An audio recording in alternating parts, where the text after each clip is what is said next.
This is the Mahabharata podcast, episode 22, the second dice game. Last time, our heroes were invited to view the Kaurava's fancy new casino and challenged to play a friendly game of dice. King Yuddistira, saying he had sworn eternal oath never to turn down a challenge, agreed to the game, and even allowed Duryodhana's cheating uncle Shakuni to handle the dice on his nephew's behalf. As nearly everyone expected, Shakuni used some kind of sleight of hand to win at every single throw of the dice. Yuddistira eventually gambled away all his wealth, his kingdom, and finally his and his brother's freedom. Having lost everything, Shakuni suggested that Yuddistira stake his dear wife Draupadi. Again, citing his oath, Yuddistira gambled and lost the freedom of his own wife. Draupadi did not accept this lightly, however, and she put up a fight in every way she could, first refusing to be taken, then arguing that she had been won unfairly, and then pleading the finer points of princely dharma with Duryodhana's blind father, King Dhritarastra, and finally seeking the sympathies of the eldest Kuru prince, Bhima, Ganji's son. While Draupadi's arguments all failed to get a ruling in her favor, she was miraculously spared the violation of being stripped in the open court by wicked cousin Dushasana. As he removed her garments, a new garment appeared instantly in its place. Draupadi's determined resistance finally broke whatever spell that was on the blind king, and Dhritarashtra finally put a stop to the shenanigans, restored the Pandavas' freedom, and gave them back their kingdom. Everything was put back just the way it was before the dice match, except there was no erasing the oaths Bhima made to drink Dushasana's blood and to break Duryodhana's thigh with his club. Even worse, there was no way the king could allay the fear and hatred that burned in the heart of his eldest son Duryodhana. The boy was bound to attempt another preemptive strike sooner or later. Before we get into Duryodhana's next plan of attack, there's some strange things about the first dice game that I would like to address. First of all, the whole episode is kind of strange.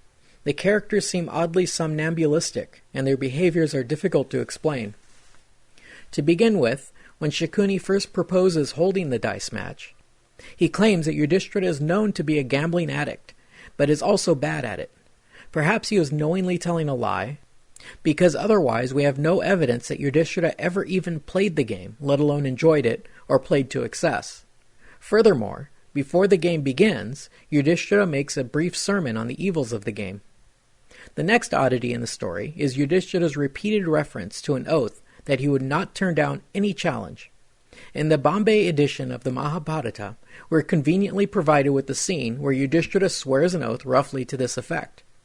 The critical edition, however, makes no mention of the scene, but still has the king referring to some unmentioned oath. As I mentioned briefly last episode, the critical edition describes a miracle in which Dushasana is unable to strip the princess bare, but it does not ascribe any agency behind it. The miracle just happens.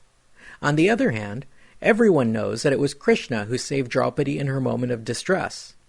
The Bombay edition makes this explicit, and every depiction of this scene in popular art and fiction shows Krishna magically producing garments for the beleaguered princess.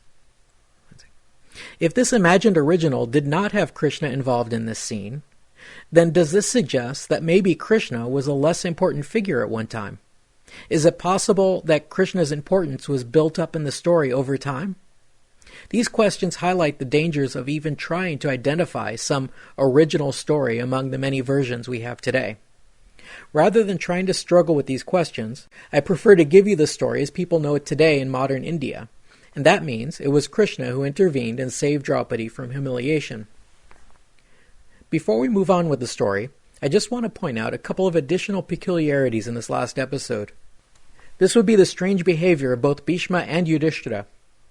Bhima, who in earlier episodes marks himself out as a decisive man of action, is strangely addled in this episode. He sits watching outrages being committed against his grandnephews and their wife, and is somehow unable to put a stop to it. Yuddistira is even worse in this respect. Even if we accept the oath he made to accept any challenge, no one suggested that he stake his titles and his freedom in the dice game. These were his decision alone. Finally, while his wife was enduring abuse unfit for even a prostitute, he was totally inactive. If this was some sort of passive-aggressive rebuke to his elders, I think he took it too far.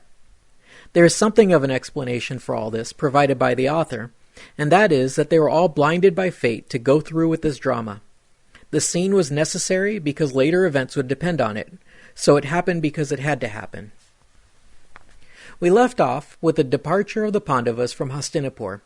We are not told of their mood as they left the city, but Bhima had sworn some oaths that could not be taken back, even if he obeyed their uncle's wishes and held no resentment. Duryodhana had certainly not forgotten what had happened and the grave danger posed by Bhima's oaths, and he was determined not to stand by and allow his cousins to get their revenge. The conspirators Duryodhana, his brother Dushasana, friend Karna, and uncle Shakuni went together to the king. The prince was naturally frightened and angry to see his enemies walk out of the trap. He beseeched the blind king, "Father, the Pandavas have put on their swords and mounted their chariots in their rage. Arjun has uncovered his quivers and keeps plucking at his Gandiva bow. The wolf-belly Bhima is swinging his club. We have offended them, and they will never forgive us. Who among them could forgive the molestation of Draupadi?" The conspirators must have already worked out their new plan, because Duryodhana set to lobbying his father. "We must have one more dice match, and send them to the forest. Let whoever gets defeated go into the forest, clad in deerskins for 12 years. On the 13th year, let them go in hiding, disguised among the people. And if they are found out, they will return to the forest for another 12 years. It will be them or us, so let's have one more roll of the dice, and if they survive the vow after 13 years, we shall vanquish them. Please allow it, father." The blind king did not hesitate. He replied, "Bring the Pandavas back at once, even if they are well on their way. Let them return and play one more round." All this must have been going on in front of the full court, because Bhishma, Drona, Kripa, Vidur, and Vikarna all reacted to this order by begging the king to rethink this decision. Even Dhritarashtra's queen Gandhari was there listening, and she warned her husband against this course of action. She was tormented with grief because she loved her son, but yet was committed to the cause of proper dharma. She pleaded to the king. When Duryodhana was born, the wise steward said, "It is better to send this defiler of his race to the next world." And no sooner was he born than he howled like a jackal. "Take notice, because he will be the end of this house. Do not prefer the opinions of untrained children. Do not be the cause of the destruction of your line. Who would anger the Pandavas now that they are keeping the peace?" The king was philosophical in his reply, but he did not change his mind. He said, "Surely, my queen, if our line must end, I shall not be able to stop it. Let it be as they wish. The Pandavas must return." By this point, the Pandavas had nearly reached their capital of Indraprastha, but they were intercepted by King Dhritarashtra's messenger, who summoned them back to Hastinapur for one more round of dice. The messenger said, "The gambling hall has been carpeted, and the dice are ready. Your father invites you to come and play." The virtuous Dharma king Yuddistira was as philosophical as Dhritarashtra. He said, "It is at God's disposal that all creatures find good or bad. Although I know that the old man's invitation to gamble will bring ruin, I cannot disobey his summons." Thus, knowing that they were walking into a trap, the brothers returned to the gambling hall and sat down at the dice table. Shakuni was there, with his nephew Duryodhana, and he laid out the rules for this final wager. He said, "The old man restored your wealth and freedom, and I praise him for that. But there is one more throw, and to the winner will go a great prize. If you win, we shall go into the forest for 12 years, clothed in deerskins, and on the 13th year will live in disguise, and if found out, we will return to the forest for another 12 years. On the other hand, if you should lose this round, then you must go to the forest for 12 years, together with your wife. When the 13 years are over, either you or your cousins will have your kingdoms back as is proper.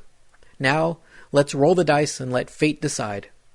It was pretty obvious to all the spectators that nothing good could come out of this wager, no matter who won, and they all knew by now that Shakuni was a cheat. Someone in the crowd cried out, "Will this not spell the destruction of the Kurus?" Yuddistira answered him, "How could a king like me, who lives by his dharma, fail to return when summoned? I shall play with you, Shakuni." Shakuni picked up the dice, made his throw, and cried, "I've won." Probably anticipating this outcome well in advance, the Pandavas immediately set to changing their princely robes for deerskins. Observing this, Duryodhana's toady brother Dushasana announced the new reign of his eldest brother. The absolute sovereignty of the illustrious King Duryodhana has commenced. Now the wheel of fate has turned. Now the sons of Pandu have been defeated and have been thrown into hell for an endless time, bereft of their happiness, bereft of their kingdom, for years without end. They were power mad, laughing at us, but now they go to the forest defeated and robbed of their wealth. Dushasan's mind then turned to their noble wife Draupadi. The sagacious King Drupada of Panchala made a serious error in allying his daughter with the Pandavas, because now they are eunuchs. They are no longer men to Draupadi. While Shakuni's terms never mention celibacy as part of the deal, it appears that going to the forest in deerskins was a commonly understood form of penance which included celibacy. Dushasan then addressed Draupadi directly, saying, "Now that you see your princes reduced to deerskins, penniless and homeless, what joy shall you find? You should choose a new husband. All the Kurus are assembled here, masterful and rich.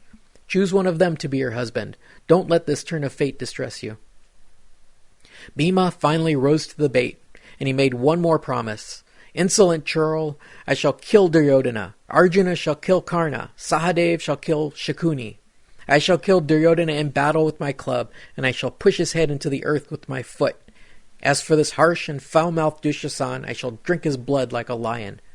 The two Kaurava brothers were unfazed by these impotent threats, and Duryodhana mocked at Bhima by stomping around, clenching his fists and glaring around in a bad imitation of Bhima's fury. At the same time, Dushasan laughed and pointed, calling Bhima a cow. The Pandavas kept their composure, but Arjun seconded Bhima's threats, swearing to uphold his part of the bargain by killing Karna. Sahadev chimed in, swearing to kill Shakuni. Nakul had not been assigned any victims, so he declared his own targets. This brood of Dhritarastra, who have flung harsh insults at Drupad's daughter, these moribund crooks will soon enough be sent to Yama's country. I shall soon empty the earth of these sons of Dhritarastra.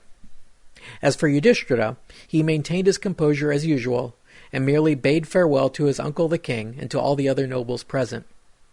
Vidura praised Yudhishthira's restraint, and invited Kunti, the Pandava's mother, to stay in his home while her sons were roughing it in the forest.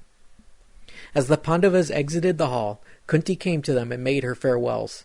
Finally, she tearfully turned to her daughter-in-law Draupadi and said, "My calf, do not worry. You know the dharma of women, and I have no need to preach to you. These Kurus are lucky that you have not burned them to ashes with your anger. Guarded over by the dharma of your elders, you will soon come to better times." The Pandavas then set out down the road leading to the forest.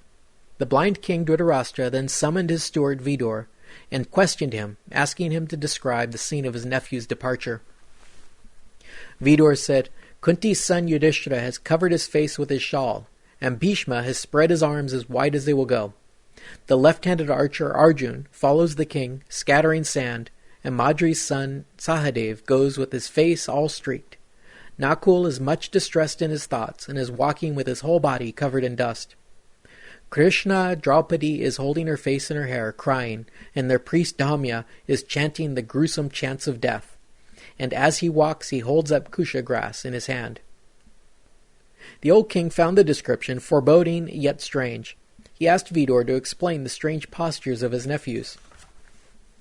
Vidura said, "Even though, with your connivance, your sons took his riches and kingdom, the mind of the wise King Yuddhistira does not stray from his dharma. Although consumed by fury over their trickery, he remains compassionate and refuses to cast the evil eye. That is why the Pandava king goes with his eyes covered, lest he burn these folks to the ground with his wrathful glare. As for Bhima, he is holding out the arms to show that he is ready to use them against his enemies. Kunti's son, the left-handed archer Arjun, scatters sand to show the numbers of enemies he will kill with his arrows. Lest anyone recognize his face today, Sahadev has streaked his face and is thus traveling with his king. Nakula does not want to carry away the hearts of the women who see him walking to the forest, and so he has covered his body with dust to conceal his good looks. Dressed in her single garment, disheveled and weeping, wet and besmirched with blood, Draupadi has made this prediction. For those who have done this to me, 13 years from now, their wives will have their husbands dead, their sons dead, their friends and relatives dead, their bodies smeared with the blood of their relatives, their hair loosened, and themselves in their period. The women shall offer up the water to their dead, as the Pandavas take possession of the city of the elephant, Hastinapur." Dhaumya, their wise priest, has said, "When the Kauravas have all been killed in war, their own priests will likewise be chanting these chants of the dead." The townspeople are crying on all sides at the loss of their protectors and benefactors. As these superior men departed Hastinapur, lightning flashed in a cloudless sky, and the earth trembled. The sun was eclipsed when no eclipse was due. Meteors exploded around the city, and vultures, jackals, and crows were heard around the temples of the city. Such were the grave omens that occurred when the Pandavas departed for the forest to spell the Bharata's doom, king, at your own ill counsel. If all that wasn't enough to terrify the old king, the sage Narada suddenly appeared right there in the middle of the court, and he predicted, 13 years from now, the Kauravas who are here will perish, through Duryodhana's guilt and the Pandavas' might. When he finished speaking, the greatest of divine seers strode up to the sky and disappeared. We'll leave it at that for now. Except for a couple of minor details that I will mention in the next episode, this actually ends Book 2 of the Mahabharata. We'll pick up with Book 3 in the next installment. Before I wrap up, there's one bit of housekeeping concerning this podcast that I need your help with. As you know, I do not charge for this series, nor do I bother you with advertisements or requests for donations. It does turn out, however, that I need your help. The other day, I went browsing through iTunes to see if I would be able to run across this podcast. I was shocked to discover how difficult it was to find my podcast in their directory. If you do not explicitly search for the Mahabharata in iTunes, you would never find this series. Frankly, it amazes me that I have any listeners at all. The trick to iTunes is to get a small level of popularity in that system. All that means is to have users visit my podcast in iTunes and just give it a rating. Leaving comments would be even better. It looks like just a few listener ratings would be enough to get my podcast high enough on the listing to make it appear in the browsable catalog. Obviously, the name and subject of this podcast is not likely to draw large crowds, but if it is effectively invisible on the internet, I don't see how anyone ever found it. I am making the effort of producing this podcast so that more people will be introduced to this fantastic story, and if we want that to happen, we need to give it some attention. So please do me a favor and look up this podcast on iTunes and leave a rating or comment. It is the listeners and the feedback that really keep me going. Once again, thanks for listening. Next time, we'll start in on Book 3 of the Mahabharata.